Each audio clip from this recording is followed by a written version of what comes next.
अभी हमने देखा फर्स्ट ऑर्डर सिस्टम और उससे पहले इनपुट चेंजेस, ठीक है। तो ये हमारे पास कोई भी सिस्टम है जहाँ पर इनपुट, प्रोसेस देन आउटपुट, ठीक है। तो तरह तरह के इनपुट चेंजेस का क्या असर पड़ेगा प्रोसेस पर, यानी कि अलग इनपुट चेंजेस पर आउटपुट हर बार अलग आएगा, वही बिहेवियर अब हम देखने जा रहे हैं। लेकिन उससे पहले अब मैं इस सिस्टम को, प्रोसेस को किससे डिफाइन कर सकता हूँ? ट्रांसफर फंक्शन से डिफाइन कर सकता हूँ। इस प्रोसेस की जगह मैं अगर ट्रांसफर फंक्शन से डिफाइन करूँ तो ये मेरे को आउटपुट और इनपुट के बीच का रिलेशन बताएगा। क्या बताएगा मेरे को? इनपुट और आउटपुट के बीच का रिलेशन कौन बताएगा? ट्रांसफर फंक्शन, ठीक है। और ट्रांसफर फंक्शन यानी कि एक सिंगल फंक्शन जो पूरे प्रोसेस की डायनेमिक्स बता रहा था, जिसका मतलब क्या था? Laplace of output deviation variable to Laplace of input deviation variable, यानी कि आउटपुट में कितना डेविएशन देखने को मिलता है जब किसी भी इनपुट के अंदर डेविएशन आता है, यानी कि कोई भी इनपुट चेंज होता है अलग अलग नेचर से, तो अलग अलग आपको आउटपुट देखने को मिलेगा। वहीं अगर ये फर्स्ट ऑर्डर सिस्टम है तो मैं इस ट्रांसफर फंक्शन को किस तरह से लिख सकता हूँ? फर्स्ट ऑर्डर सिस्टम के केस में मैं ट्रांसफर फंक्शन लिख सकता हूँ Kp upon 1 plus tau P S से। तो फर्स्ट ऑर्डर सिस्टम के केस में मैं इस तरह से डिफाइन कर सकता हूँ इनपुट और आउटपुट के बीच का रिलेशन, ठीक है, जो सिंगल फंक्शन था जो पूरे प्रोसेस की डायनेमिक्स बता रहा था। तो हमने अभी प्रोसेस के अंदर फर्स्ट ऑर्डर सिस्टम पढ़ा है और उससे पहले तरह तरह के इनपुट चेंजेस। तो अब हम फर्स्ट ऑर्डर सिस्टम के साथ जितने भी इनपुट चेंजेस थे उनकी स्टडी करने जा रहे हैं, ठीक है। फॉर एग्जांपल आपका first order system with step input change, जो हमने सबसे पहले चेंज पढ़ा था स्टेप इनपुट चेंज, जो कि एक सडन चेंज था। First order system with step input change,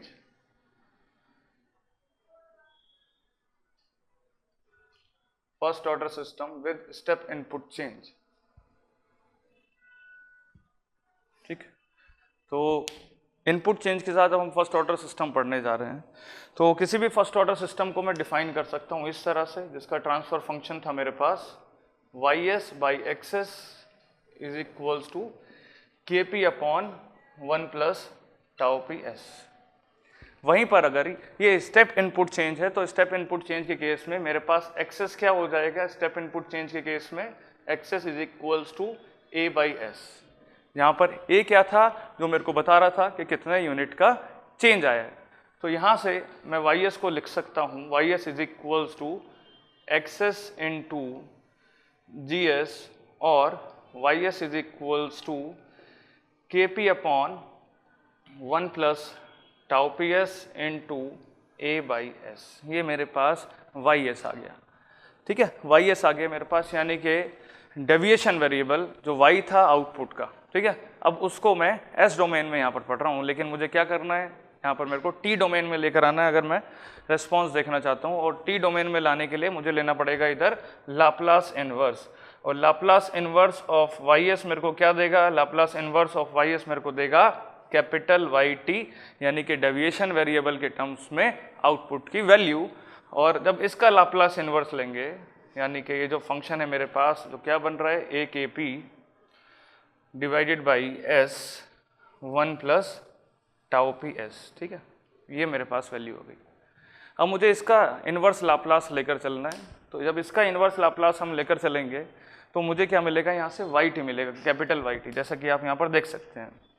अब इसका लाप्लास इन्वर्स लेने के लिए मेरे को करना पड़ेगा पार्शियल फ्रैक्शन, ठीक है। तो सभी लोगों ने लाप्लास ट्रांसफॉर्म पढ़ा होगा और मैंने पहले भी बताया था कि इसके लाप्लास ट्रांसफॉर्म पढ़ना बहुत ज़रूरी है।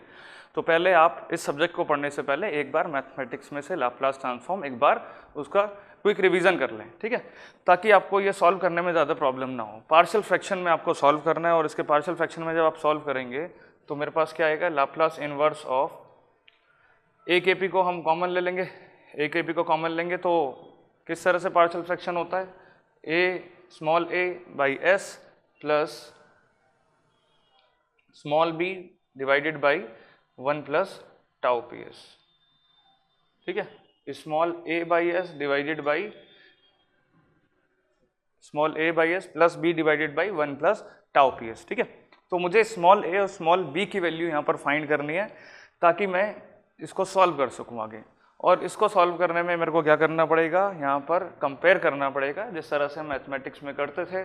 किस तरह से करते थे हम? देखिएगा जरा, कंपेयर करना है आपको किसको? AKP S 1 plus tau P S को A K P small a by S plus B divided by 1 plus tau P S. ठीक है, तो यहाँ पर मुझे वैल्यू पता करनी है, तो वैल्यू मेरे पास क्या आएंगी, आइए सॉल्व करते हैं इसको। यहाँ पर अगर मैं एलसीएम लेता हूँ तो यहाँ पर आएगा s 1 plus tau P S, क्योंकि ए के पी सीधे सीधे कैंसिल आउट हो जाएगा, और यहाँ पर आएगा a 1 plus tau P S plus B S A K P, और यहाँ पर मेरे पास था, इसको एज इट इज लिख देंगे और यहाँ से कंपेयर करेंगे। ठीक है, तो क्योंकि हम इसको पहली बार कर रहे हैं फर्स्ट ऑर्डर सिस्टम में अभी, तो मैं इसको पूरी तरह से सॉल्व करके आपको दिखा रहा हूँ, लेकिन आपको यहाँ से अगर नहीं सॉल्व हो पा रहा है तो यहाँ से एक बार देख लें, और उसके बाद लेकिन मैथमेटिक्स से ज़रूर एक बार पार्शियल फ्रैक्शन की भी प्रैक्टिस कर लें। ठीक है, तो यहाँ से अगर मैं सॉल्व करता हूँ तो मेरे पास आएगा जो एस के कोफिशिएंट हैं, एस के कोफिशिएंट मेरे पास क्या है, बी प्लस टाउ पी, और जो मेरे पास a। ठीक है, अगर मैं इसको कंपेयर करता हूँ, ए के पी कैंसिल हो जाएगा, तो न्यूमरेटर में केवल 1 बचेगा, तो 1 को मैं कांस्टेंट से, यानी कि जो स्मॉल a है मेरे पास, वो मेरे पास 1 हो जाएगा कंपेयर करेंगे तो। और क्योंकि यहाँ पर न्यूमरेटर में s का कोफिशिएंट कितना है, वो 0 है, s का कोफिशिएंट कितना है यहाँ पर 0 है, तो s का कोफिशिएंट मेरे पास क्या है, b प्लस टाउ पी, तो b प्लस टाउ पी की वैल्यू 0 है और a की वैल्यू 1 है, तो यहाँ से मैं b की वैल्यू भी सॉल्व कर सकता हूँ, तो b is equals to minus tau P. तो मैंने ये फंक्शन इजीली सॉल्व कर लिया है। अब इस फंक्शन को हम किस तरह से लिख सकते हैं, इस फंक्शन को हम लिखेंगे अब ए के पी, ए की वैल्यू मेरे पास आई है 1 बाई एस प्लस, यानी कि बी, और बी कितना है मेरे पास, माइनस टाउ पी, कितना है मेरे पास, minus tau P divided by 1 plus tau P S. ठीक है, बहुत ही सिंपल कैलकुलेशन चल रही है यहाँ पर, तो इसको हम लिखेंगे 1 by S minus tau P divided by 1 plus tau P S. तो अगर मैं इस पूरी इक्वेशन को टाउ पी से डिवाइड करता हूँ, अगर इस पूरी इक्वेशन को टाउ पी से डिवाइड करते हैं, क्यों करते हैं पूरी इक्वेशन को टाउ पी से डिवाइड, वो देखना पड़ेगा। क्या मैं इसका लाप्लास इन्वर्स यहाँ से नहीं कर सकता हूँ, मुझे यहाँ से इसका लाप्लास इन्वर्स निकालना है, और इसका जो लाप्लास इन्वर्स होगा वो वाई टी के बराबर आएगा। किसके बराबर आएगा, कैपिटल वाई टी के बराबर आएगा। अब 1 बाई एस का तो लाप्लास इन्वर्स आप सभी को पता है कितना होता है, 1 होता है, तो ए के पी को कॉमन ले लेते हैं, तो ये 1 बाई एस का आ गया मेरे पास 1। ठीक है, 1 माइनस। अब मुझे इस वाले पार्ट का लाप्लास इन्वर्स लेना है। अब आपको पता है Laplace inverse of 1 by S कितना होगा, 1 होगा, और Laplace inverse of 1 upon S minus A, ये कितना होता है आपका, e to the power A T. e to the power A T कौन सी प्रॉपर्टी है, फर्स्ट शिफ्टिंग प्रॉपर्टी। तो फर्स्ट शिफ्टिंग प्रॉपर्टी मैं यूज करूंगा, लेकिन इस शिफ्टिंग प्रॉपर्टी में s के साथ कोई कोफिशिएंट नहीं होना चाहिए, साइड में होगा चलेगा, s के साथ कोफिशिएंट नहीं होना चाहिए, और यहाँ पर मेरे पास s के पास कोफिशिएंट है, और उस s का कोफिशिएंट क्या है यहाँ पर, टाउ पी। तो मैं इस सेकेंड टर्म को, केवल इस सेकेंड टर्म में अब टाउ पी से डिवाइड कर लेंगे, सेकेंड टर्म में न्यूमरेटर और डिनोमिनेटर में टाउ पी से डिवाइड कर लेंगे। जब न्यूमरेटर और डिनोमिनेटर में टाउ पी से डिवाइड करेंगे तो ऊपर क्या आएगा मेरे पास 1, और नीचे क्या है मेरे पास 1 by tau P plus S. तो इसको अगर मैं सॉल्व करता हूँ, यानी कि ये वाला जो पार्ट है मेरे पास, ये वाला पार्ट, ये पार्ट कितना बना इधर देखिएगा जरा, केवल इतना वाला पार्ट अगर हम लेकर चलें तो ये मेरे पास आ रहा है 1 divided by 1 by tau P plus S. ठीक है, और इसका लाप्लास इन्वर्स क्या होगा, Laplace inverse of 1 by tau P plus S is equals to E to the power. ठीक है, first shifting property E to the power, अब साथ में इधर प्लस है, यहाँ पर माइनस था, तो साथ में आ जाएगा minus T, E to the power minus T into 1 by tau P, यानी कि E to the power minus T by tau P. तो इसका लाप्लास इन्वर्स मेरे को मिला A K P 1 minus E to the power minus T by tau P, और ये मेरे पास आ गए है वैल्यू किसकी, रेस्पॉन्स की, रेस्पॉन्स के अंदर डेविएशन की इन फर्स्ट ऑर्डर सिस्टम। और यही मेरे को प्रोसेस डायनेमिक्स के बारे में बता रहा है कि आपका जो रेस्पॉन्स है वो ये फंक्शन देगा, यानी कि जो आपका आउटपुट है वो इस तरह का बिहेवियर शो करेगा। आपको दिख रहा है एक्सपोनेंशियल कर्व, इस तरह का बिहेवियर शो करेगा अगर फर्स्ट ऑर्डर सिस्टम में स्टेप इनपुट चेंज देखने को मिलता है। फर्स्ट ऑर्डर सिस्टम में अगर स्टेप इनपुट चेंज देखने को मिलता है तो आपको ये फंक्शन वहां पर देखने को मिल रहा है। ठीक है, तो वाई टी कितना आ गया अपने पास, वाई टी आ गया इधर, Y T capital Y T is equals to A K P 1 minus E to the power minus T by tau P. ठीक है, ये आ गया मेरे पास Y T is equals to A K P 1 minus E to the power minus T by tau P, where tau P is the time constant of process, जो मेरे को क्या बताएगा, स्पीड ऑफ रेस्पॉन्स के बारे में बताएगा। ठीक है, अब इसकी हम मैथमेटिकल स्टडी करके देखेंगे कि स्पीड ऑफ रेस्पॉन्स जो हमने बोला है, स्पीड ऑफ रेस्पॉन्स का मतलब क्या है। ठीक है, अभी तक हमने क्या बताया कि जो रेस्पॉन्स है वो चेंज होने में कितना टाइम लगाएगा, उसमें कितना स्लगिश नेचर है या फिर वो कितना फास्ट रेस्पॉन्स है। स्लगिश यानी कि स्लो, वो कितना धीमा है यानी कि कितने धीमे से चेंज हो रहा है या फिर बहुत तेजी से चेंज हो रहा है। तो उसके नेचर पर हम बोलेंगे अपने रेस्पॉन्स को फास्ट और स्लगिश। ठीक है, अब देखना है कि चेंज कितना हुआ है। देखो ए यूनिट का यहाँ पर चेंज हुआ है। ठीक है, ए क्या है मेरे पास, स्टेप इनपुट चेंज। किस तरह का चेंज है, step input change. A units का स्टेप चेंज हुआ है और केपी गेन है। और मैंने क्या बताया था आपको गेन के बारे में कि गेन के अकॉर्डिंग आउटपुट में चेंज आएगा। तो ए यूनिट्स का चेंज है तो आउटपुट में कितना चेंज होना चाहिए, ए इंटू केपी। केपी क्या है मेरे पास, गेन। अब आप याद करिए हमने गेन को किस तरह से पढ़ा था, Y T is equals to KP X T steady state पर, क्योंकि केपी स्टडी स्टेट गेन है। तो Y T is equals to KP X T, और एक्स टी के अंदर कितने यूनिट्स का चेंज है, ए का। तो रेस्पॉन्स के अंदर कितना चेंज होना चाहिए था आपका, ए के पी। लेकिन वो ए के पी चेंज होने में कितना टाइम लग रहा है वो मुझे बताएगा स्पीड ऑफ रेस्पॉन्स के बारे में। तो इसके बाद हम ये जो हमारे पास रिजल्ट्स आए हैं इसको मैथमेटिकली और ग्राफिकली देखने जा रहे हैं ताकि इस सिस्टम को और एनालाइज कर सकें। तो फर्स्ट ऑर्डर सिस्टम में जब हमने स्टेप इनपुट चेंज देखा था तो मेरे को ये रेस्पॉन्स मिला था, Y T is equals to A K P 1 minus E to the power minus T by tau P, where A is step input change.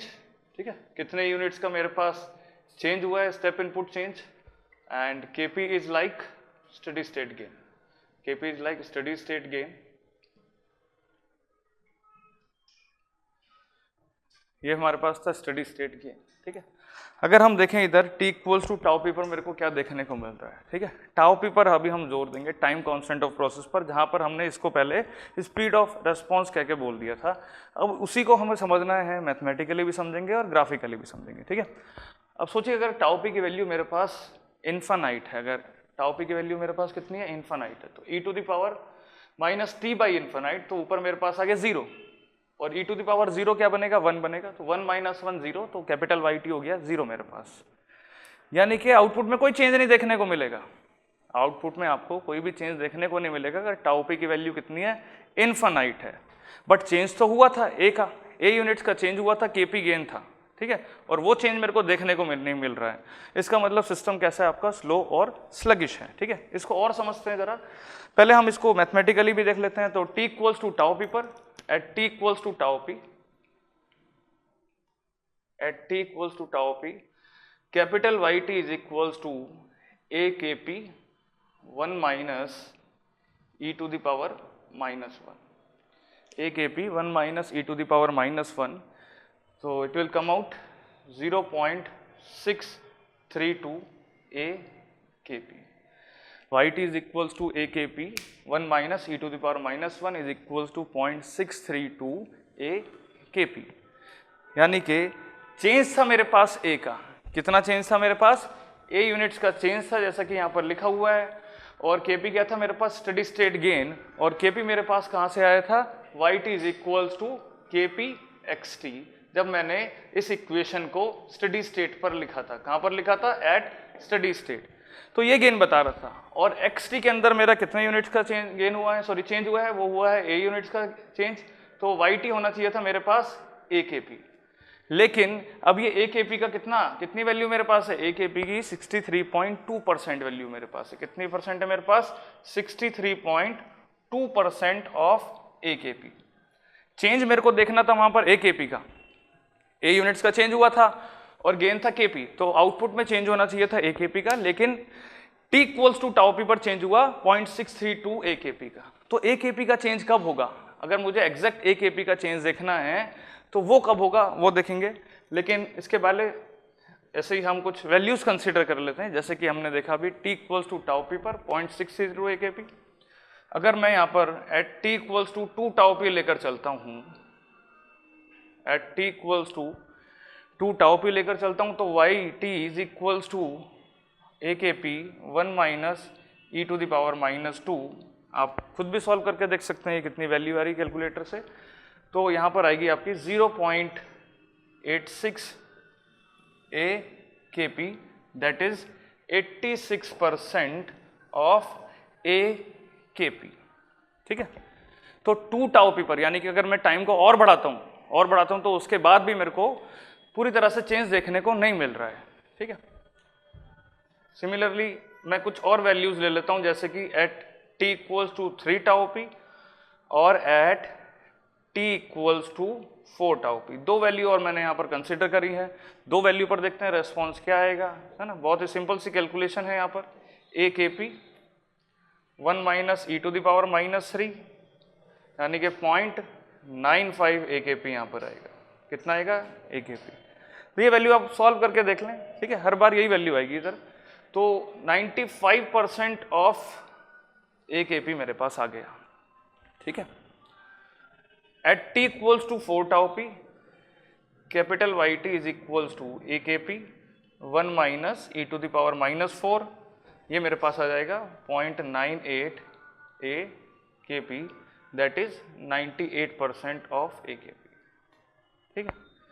जैसे जैसे हम टाइम बढ़ाते जाएंगे और टाइम कांस्टेंट ऑफ प्रोसेस तो फिक्स है। टाइम कांस्टेंट ऑफ प्रोसेस जो है वो किसकी प्रॉपर्टी है, आपकी प्रोसेस की है। अगर टाउ पी की वैल्यू ज्यादा है तो सिस्टम आपका स्लो है, और टाउ पी की वैल्यू अगर कम है तो सिस्टम आपका फास्ट है, ठीक है। तो मेरे पास अलग अलग टाउ पी पर कैपिटल वाई टी आ रहा है। अब मैं देखना चाहता हूँ 100% चेंज कब आएगा, और यहाँ से 100% चेंज के देखने का मतलब क्या है कि पूरा का पूरा ए के पी चेंज कब देखने को मिलेगा। तो वाई टी है मेरे पास A K P 1 minus E to the power -t by tau P. अब मैं देखना चाहता हूँ कि 100% ऑफ ए के पी कब चेंज होगा। 100% ऑफ ए के पी, अगर वाई टी को मैं 100% ऑफ ए के पी लेकर चल रहा हूँ तो वो आ गया ए के पी, ठीक है। तो वाई टी की वैल्यू मैंने ए के पी ले ली 100% चेंज के लिए। अब मैं टाइम देखना चाहता हूँ, वो मुझे ओवरऑल चेंज यानी कि पूरा चेंज कब देखने को मिलेगा फर्स्ट ऑर्डर सिस्टम में। तो वो इस तरह से आएगा 1 minus E to the power -t by tau P. अब A K P cancel out हो जाएगा, तो 1 माइनस समथिंग 1 ही रहे, यानी कि इसकी वैल्यू 0, और ये मुझे कहाँ पर मिलेगा at t equals to infinite पर। कहाँ पर मिलेगा at t equals to infinite पर। इसका मतलब क्या है, अगर पूरा कंप्लीट चेंज देखना है आउटपुट के अंदर तो आपको इन्फानाइट टाइम वेट करना पड़ेगा। क्या ये कुछ इस तरह से नहीं है जैसे कि हम फर्स्ट ऑर्डर रिएक्शन के केस में देखते हैं। फर्स्ट ऑर्डर रिएक्शन के केस में भी सेम यही कहानी है कि 100% कन्वर्जन आपका इन्फानाइट टाइम पर होगा, 99% कन्वर्जन आपका फाइनाइट टाइम पर हो जाएगा। तो ये फर्स्ट ऑर्डर सिस्टम जहां पर 100% कन्वर्जन देखना है, यानी कि 100% किसका कन्वर्जन, इनपुट में चेंज हुआ ए यूनिट का, गेन था ए के पी का, होना चाहिए था आपका ए के पी, स्टडी स्टेट पर होगा ए के पी। लेकिन अगर मैं यहाँ टाइम के साथ देख रहा हूँ, ट्रांजिएंट रिस्पॉन्स उसका देख रहे हैं, तो ए के पी चेंज मुझे कहां पर दिखेगा इनफानाइट पर। जो इनपुट में चेंज हुआ है वो आउटपुट में कब रिफ्लेक्ट होगा पूरी तरह से, वो होगा इनफानाइट टाइम पर। और जो चेंज हुआ है उसका मुझे 98% देखना, कितना कब रिफ्लेक्ट होगा, वो होगा आपका 4 टाउ पी पर। तो यहां से आपको पता लगता है कि क्या पता लगता है इधर कि फर्स्ट ऑर्डर सिस्टम में अगर आप पूरे के पूरे चेंजेस देखना चाहते हैं आउटपुट में कब रिफ्लेक्ट होंगे, तो वो टाइम लगेगा वहां पर इनफानाइट टाइम। कितना टाइम लगेगा उधर, इनफानाइट टाइम लगेगा, ठीक है। हम यहाँ पर एग्जांपल लेकर चल लेते हैं। जैसे हम देख रहे थे कि रिएक्शन अगर फर्स्ट ऑर्डर है, तो रिएक्शन फर्स्ट ऑर्डर है तो वहां पर भी तो फर्स्ट ऑर्डर डिफरेंशियल इक्वेशन बन रही थी।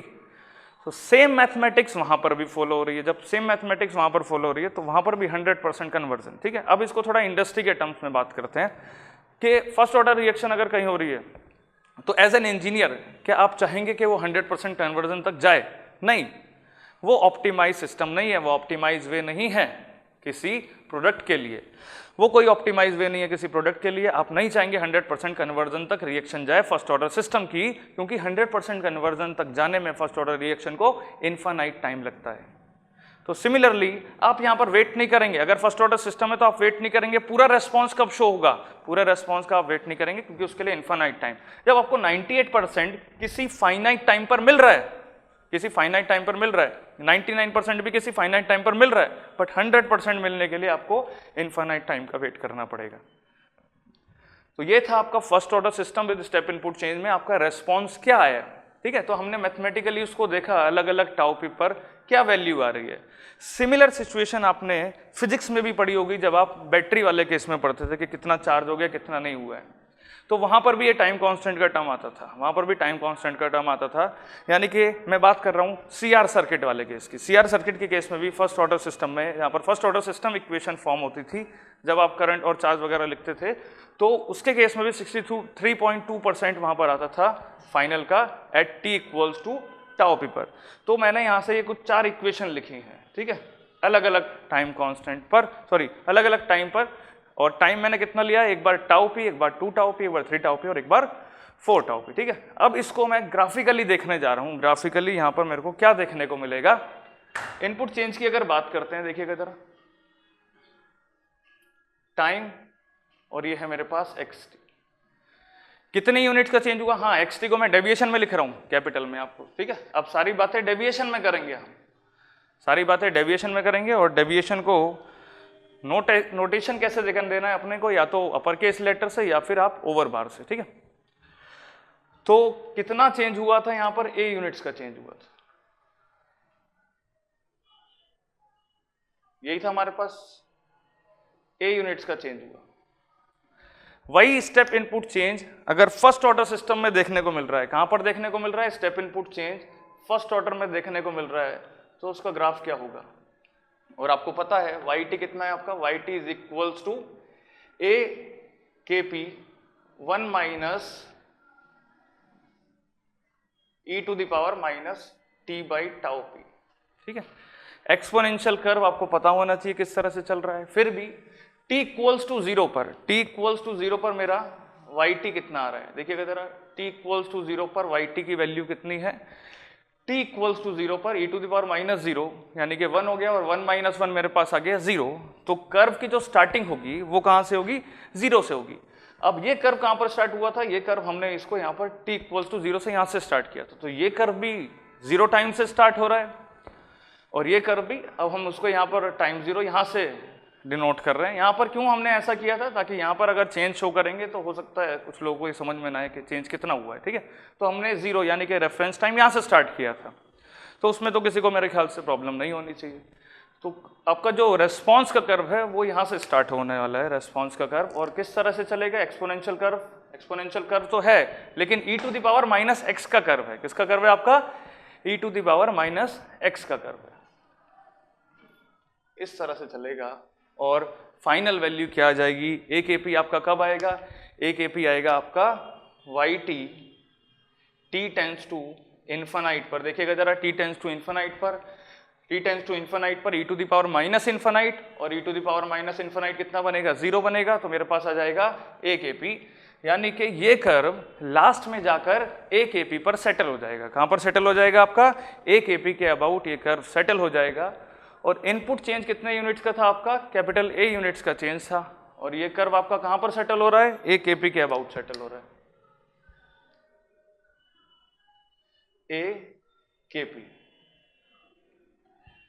a kp के अबाउट एक कर्व सेटल होगा, लास्ट में a kp से ऊपर वैल्यू नहीं जाएगी, कब, फर्स्ट ऑर्डर सिस्टम, ठीक है। तो ये मेरे पास इनपुट है और ये उसके लिए आउटपुट आया। ये हमने फर्स्ट ऑर्डर सिस्टम की डायनामिक्स पढ़ी है विद स्टेप इनपुट चेंज, ठीक है। ये मेरे पास इनपुट है और ये क्या है मेरे पास, इसी का आउटपुट, लेकिन किस चेंज के केस में, जब हम स्टेप इनपुट चेंज देख रहे हैं। तो इनपुट में चेंज इस नेचर से हुआ है a यूनिट्स, और यहां पर मेरे पास क्या करवाया, इस तरह का करवाया, ठीक है। अब बात करते हैं टाउ पी की, हमने टाउ पी की बात ही नहीं करी यहाँ पर, ठीक है। हमने मैथमेटिकली देखा। अब ग्राफ में अगर टाउ पी को देखना चाहते हैं तो ग्राफ में टाउ पी आपको कहाँ पर दिखेगा, ग्राफ में आपको टाउ पी दिखेगा, देखिएगा जरा, 0.632 टाउ पी पर। ये है मेरे पास t equals to tau P, और ये वैल्यू मेरे पास कितनी आएगी, 0.632 a kp, है ना। t equals to tau P पर कितनी वैल्यू आई थी, 0.632 a kp। टाउ पी की वैल्यू जितनी कम होगी, यानी कि अब टाइम कांस्टेंट की वैल्यू जितनी कम होगी, यानी कि उतने टाइम के बराबर 63.2% ऑफ a kp आ जाएगा, यानी कि y एक्सिस पर 63.2% ऑफ a kp रहेगा, और x एक्सिस पर मेरे पास कम होता जाएगा, जो मुझे बताएगा स्पीड ऑफ रेस्पॉन्स के बारे में। क्या बताएगा? स्पीड ऑफ रेस्पॉन्स के बारे में। अगर टाउ पी की वैल्यू कम है, इससे मुझे क्या पता लगता है कि कम टाइम पर 63.2% रेस्पॉन्स मैंने रिकॉर्ड किया। कितना रिकॉर्ड किया? 63.2%। जितना वैल्यू कम टाउ पी की होगी उतनी जल्दी आउटपुट में वैल्यू शो कर रहा है, रिफ्लेक्ट कर रहा है, जो भी इनपुट चेंजेस हुए हैं उनकी वैल्यूज को रिफ्लेक्ट कर रहा है। ठीक है, तो टाउ पी जो स्पीड ऑफ रेस्पॉन्स, अगर टाउ पी 0 है, कितना है tau P? If tau P is 0, tau P अगर 0 है मेरे पास, तो देखिएगा जरा, टाउ पी अगर 0 है तो आपका आउटपुट कैसा आएगा? If tau P is 0, if tau P is 0, then output will B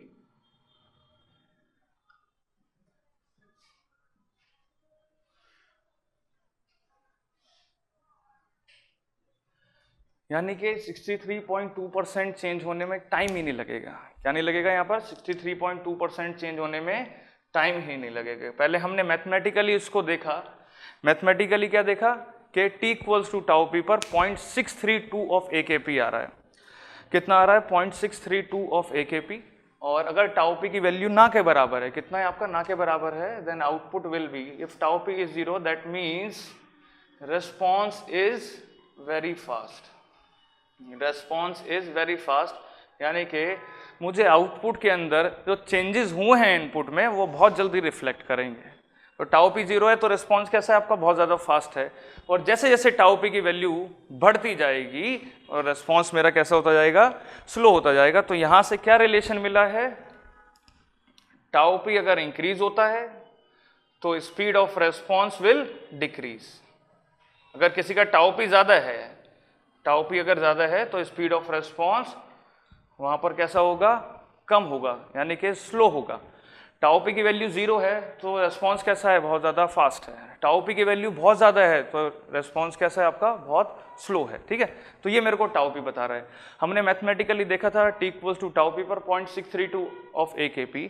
अगर ये टाउ पी कम है, यानी कि कम टाइम पर मुझे 0.632 ऑफ AKP मिल जाएगा, तो कर्व का नेचर चेंज हो जाएगा। ठीक है, तो अगर टाउ पी को मैं 0 के आसपास ले रहा हूँ, कितना ले रहा हूँ? ना के बराबर, तो ये कर्व किस तरह से आएगा? ये कर्व होगा सेटल कहाँ पर भाई? ये कर्व की लास्ट वैल्यू, फाइनल वैल्यू तो मेरी AKP आनी है, अगेन AKP आनी है।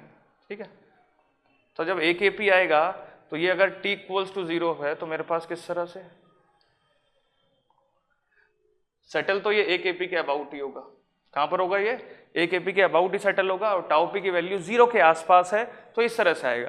अगर एग्जैक्ट 0 है तो जिस तरह का इनपुट चेंज है, सडन चेंज, ऐसा ही आपको आउटपुट में दिख जाएगा।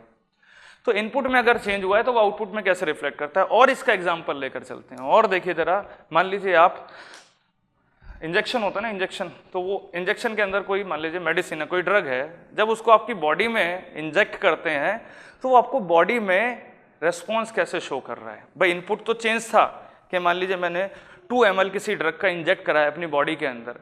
अब बॉडी क्या है? मेरा सिस्टम है, वो प्रोसेस है, किसी भी ऑर्डर का हो सकता है। और वो इंजेक्शन क्या है? वो ड्रग क्या है? वो है आपका इनपुट चेंज। जब आप उसको अपनी बॉडी में इंजेक्ट करा रहे हैं तो आपकी बॉडी के अंदर किस तरह के रेस्पॉन्सेज देखने को मिल रहा है, यानी कि वो जो ड्रग था जब आपकी बॉडी में इंजेक्ट हुआ तो उसकी कंसंट्रेशन कैसे वेरी कर रही है, उसकी एक्टिविटी कैसे वेरी कर रही है सिस्टम के अंदर। ठीक है, तो वो रेस्पॉन्स है। अगर वो ड्रग बहुत ज़्यादा फास्ट है, यानी कि वहाँ पर अगर स्पीड ऑफ रेस्पॉन्स बहुत ज़्यादा तेज है, तो वो क्या करेगा? जल्दी से बॉडी में फैल जाएगा और जल्दी से अपना असर दिखाना शुरू कर देगा। ठीक है, तो मेरे पास आ गया ये AKP। कितना आ गया मेरे पास? AKP आ गया। AKP के अबाउट सेटल होगा। टाउ पी की वैल्यू अगर 0 के आसपास है तो ये होगा, एग्जैक्ट 0 है तो जैसा इनपुट चेंज था मेरे पास, सडन इनपुट चेंज, तो आउटपुट में भी कैसा आ जाएगा? सडन चेंज आएगा।